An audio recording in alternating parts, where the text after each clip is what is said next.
এদিকে ফিলিস্তিনের গাজায় দখলদার ইসরায়েলি আগ্রাসনের বিরুদ্ধে বিশ্বের বিভিন্ন দেশে বিক্ষোভ অব্যাহত রয়েছে। ইহুদি রাষ্ট্রটির বর্বরতার বিরুদ্ধে ফুঁসে উঠেছে সারা বিশ্বের মানুষ।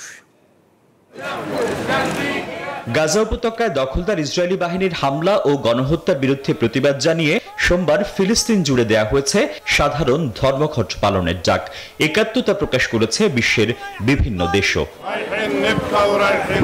অসংখ্য মানুষের অংশগ্রহণে জর্ডানের রাজধানী আম্মানে ফিলিস্তিনিদের সমর্থনে অনুষ্ঠিত হয়েছে বিক্ষোভ।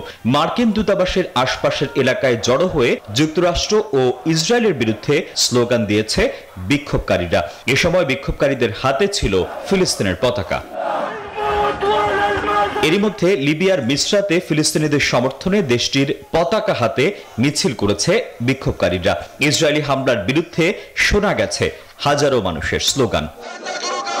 বান্ডেল থাকলে প্রতি সেনমানিতে টাকা বাঁচবে। বিকাশ সেনমানি বান্ডেল কিনে জিতুন প্রতি লেনদেনে। ফিলিস্তিনিদের সমর্থনে বড় ধরনের বিক্ষোভ হয়েছে মরক্কোতে।